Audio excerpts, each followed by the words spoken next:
Hello mga sangkay, mga kalingap! Welcome back to my channel. Ito po mula ang sangkay na si Sangkay Lons, muling nagbabalik. Kumusta? Kumusta kayong lahat? Sana nasa mais na kalagay ng lahat. Mapa dito sa Pilipinas or sa mga nasa ibang bansa, dobling ingat tayo, no?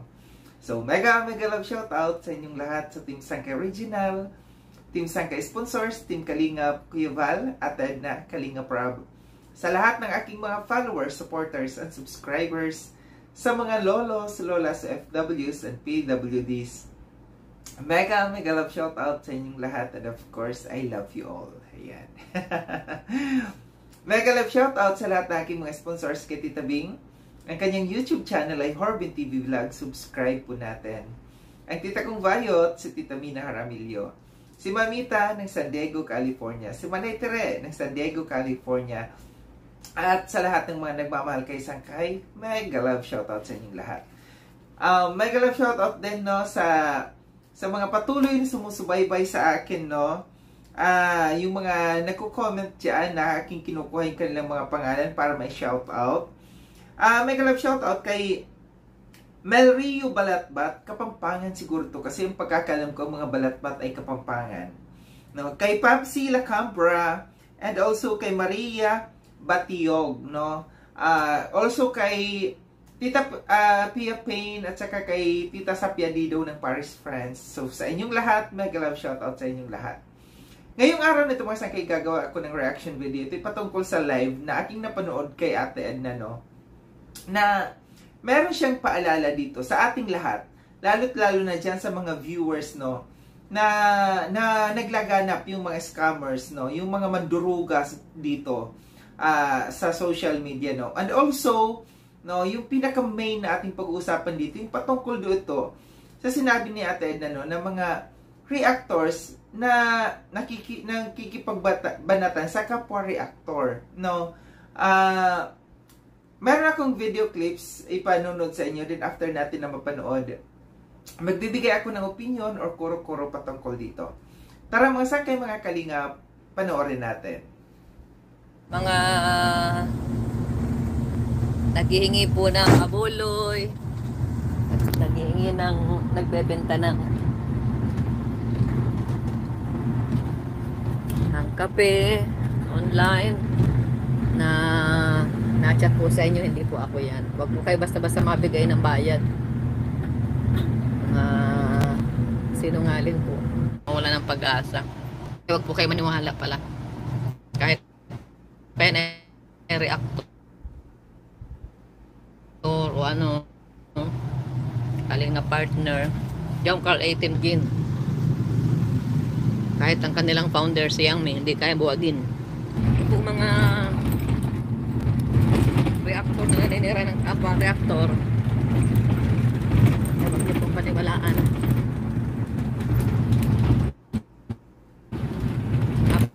Blind item pa.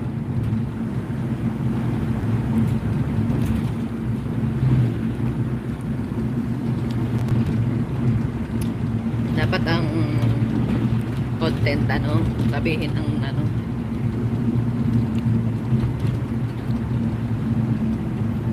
tunay, no, kung may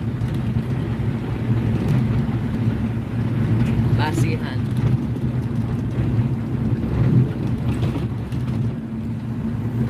Ang kalinga partner ko, vlogger reactor, ay dapat mag-upload ng Kalingap charity vlogger, din mga vlogs ng charity. Pag Kalingap reactor, ay di maggawa ng reaction, yung hindi mapanirang reaction.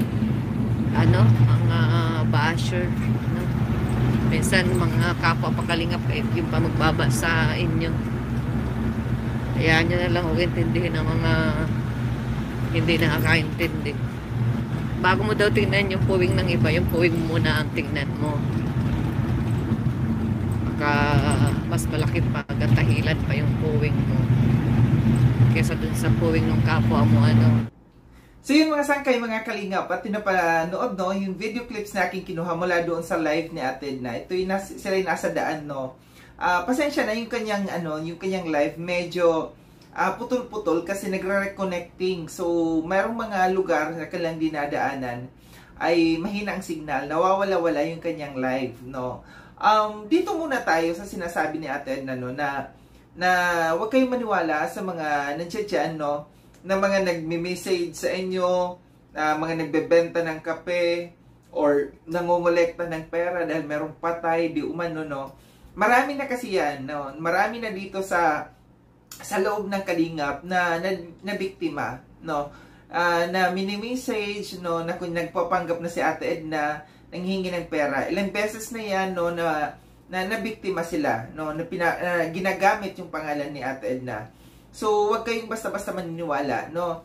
Kinakailangan kung kayo maglalabas ng pera, dapat siguraduhin ninyo na matatawagan, makakausap ninyo, at ma-confirm, ma-video call ninyo na talagang si Ate Edna. And kahit kailan never si Ate Edna nagsulisit, no. And nagbebenta man si Ate Edna ng kape, nandiyan dyan online, no. So, hindi yung imi-message kayo. Dati nung naalala ko may mga nag-message din sa akin, no, na nagbebenta daw ng t-shirt si Ate Edna, no.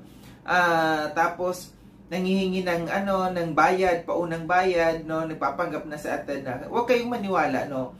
Sayang yung inyong pera kung kayo'y mabibiktima ng mga ganitong klaseng tao. Ngayon dako tayo dito sa kanyang pinag-usapan, no. Patungkol dito sa sinabi ni Ate Edna ng mga reactor na mapanira sa kapwa reactor, no, na gumagawa ng mga content, no, na mapanira, no. Sabi niya kung kayo ay reactor dapat mag-content kayo ng maayos, no, yung aayos na reaction, yung hindi makakapanira ng kapwa, no. Kung kayo naman ay charity vlogger, ay mag-charity kayo, mag-upload kayo ng pang-charity. Ngayon dito sa reactor, no, aminado tayo, no, na lahat tayo dito sa mga reactors ay may mga reactions, no, na medyo pang-chismis ang dating, no. Aminado tayo dito na hindi tayo nakakapag-reaction kadalasan, no, ng mga charity, mga binavlog ng mga pang-charity ni na Kuya Val, kasi alam natin, no, na wala tayong views kung yun ang kino-content natin. Ang mga viewers karamihan chismis ang pinapanood, issue dito sa Kalingap. In other words, no, karamihan ng mga viewers ay chismosa.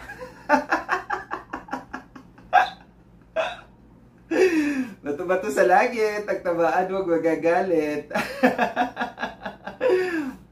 Diba? Aminin natin, no? Ako mismo, nakakaranas ako ng ganyan, no? Na pag ako'y nag-upload ng mga patungkol sa mga charity, walay. Kahit ako, pag pumupunta ako sa mga liblib, sa mga squatters area noon, pag nag-charity ako, pag nag-upload ako ng mga charity works ko, konti lang, no? Hindi nga nakaka 1,000, bihira maka 1,000 views ako.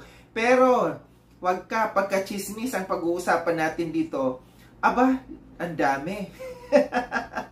Ang daming views, di ba? So, siguro, in fairness naman dito sa mga reactors, kasamahan nating reactors, ito naman yung sinasabi natin na in general ito, no? In general. Pero dapat maintindihan natin na para sa ikabubuti, no? Yung sinasabi dito ni Ate Edna, para sa ikabubuti ng Kalingap. Para din naman dito sa ating mga reactors, mga kasamahan nating reactors, paano tayo makakapagbigay, no? Kung gagawa tayo ng ng mga reactions na patungkol lamang doon sa mga pang-charity. Kasi nga wala ngang views. Pwede rin naman, siguro yung sinasabi ni Ate Edna, wag yung araw-araw puro chismis. Dapat meron din naman na, yung mga, nandiyan ng mga kasamahan natin, no, na mga charity vloggers, may promote. Yun yung gusto natin na, kasi yun din naman talagang hangarin. Pero aminin natin o hindi, no. Sa dami-dami ng mga reactors, no, nagkaroon na ng karepa, nagkaroon na ng watchers, no, kung ano-ano mga grupo na isa sa mga rules natin na dapat nagpo-promote tayo ng ating mga charity vloggers dyan para may promote sila, pero hindi nangyayari. 4 years na ako dito sa loob ng Kalingap and counting, more than 4 years na ganito ang nangyayari, no, na mahirap talaga ma-promote, na mahirap mag-promote. Pero kagandahan, unlike before, no, na ang mga charity vloggers ng Kalingap ay hindi kumikita. Pero ngayon, nakita naman natin no, na limpak-limpak na ang kinikita ng ilan dyan ng mga charity vloggers natin. Ibig sabihin, umaangat na sila. Siguro para na lang sa akin, no, dapat magkaroon ng proyekto, no, na itong mga maliliit na charity vloggers, kasi mahirap mai-promote talaga ng mga reactors, no, kasi walang nanonood. Sayang lang yung ating pag-promote sa kanila kasi walang nanonood, no. Pagka yun yung content natin, siguro ang pinaka maganda dito, yung mga maliliit na charity vloggers sumama, no, dito sa mga matataas na yung mga views ng mga charity vloggers din. Dumikit din sila doon, no. Isama nila. Pag dapat mag-partner-partner, dapat may body-body, no. Na dapat habang hindi pa umaangat ito, may kasama dito sa mataas na charity vloggers. Kasi kung aasa tayo dito sa mga reactors, wala talaga, no, kasi walang nanonood. Gaya ng sabi ko, asahan po natin kung ang mga chismis, no, andyan yung views. Ngayon dito sa sinasabi ni Ate Edna, no, na kapwa reactor na naninira sa kapwa reactor. Totoo po yan, meron po dyan. Aminin natin o hindi, no, na mahilig na mga mag-blind item. Sabi natin na wag nang kung meron kayong basihan, dapat hindi na nagba-blind item, no? Which is true. Kung kayo ay matapang at kayo yung mga reactor na hindi kayo duwag, naturingan kayong mga defender ng Kalingap, matatapang reactor defender, kung kayo ay merong nalalaman patungkol sa isang bagay, sa isang kasamahan natin dito, no, na Kalingap partners, wag nang i-blind item kung may pinanghahawakan talaga kayong ebidensya, solid na evidence na talagang yung isang tao na yon may ginawang kalukuhan. Huwag nang i-blind item, no? Gaya na sabi ko, kung kayo ay matapang at hindi duwag, at kung meron kayong basihan. So, huwag nang i-blind item, no? And isa rin siguro na ginagawa, isa rin sa mga dahilan kung bakit nagagawa ng mag-blind item, kasi natatakot, at saka pinoprotektahan din yung isang tao. Kaya na-blind item, no? So, hindi ko alam kung ito nga ba ay konektado ito sa mga naging issue.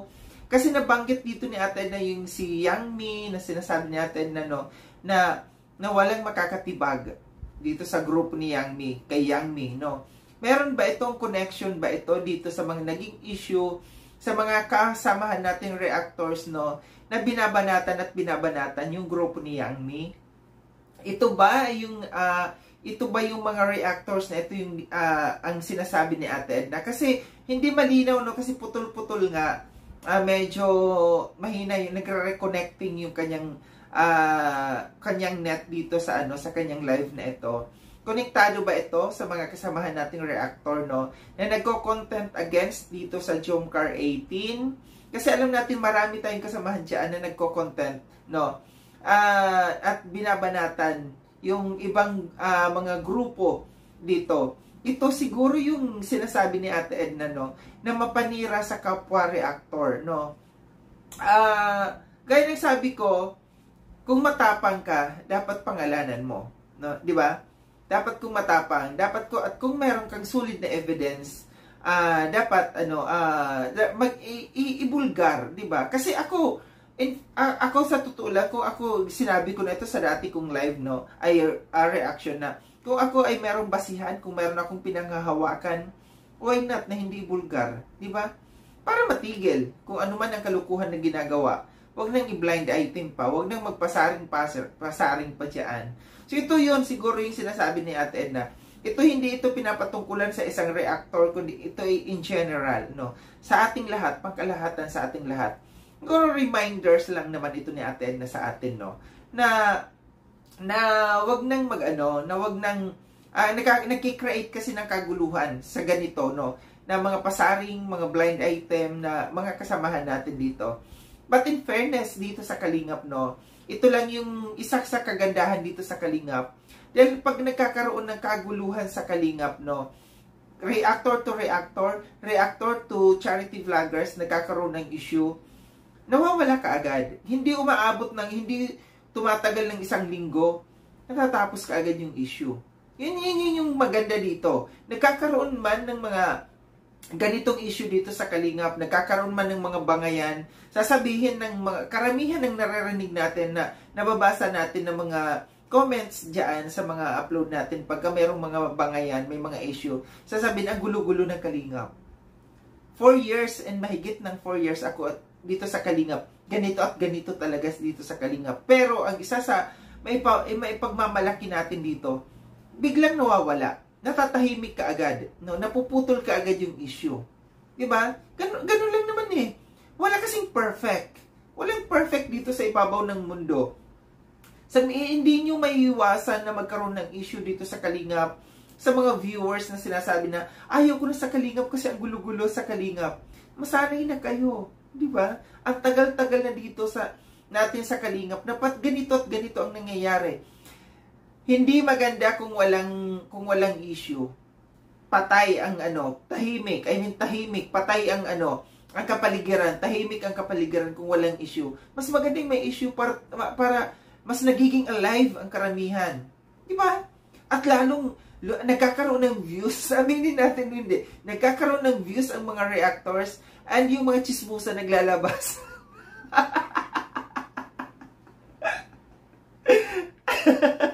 Diba?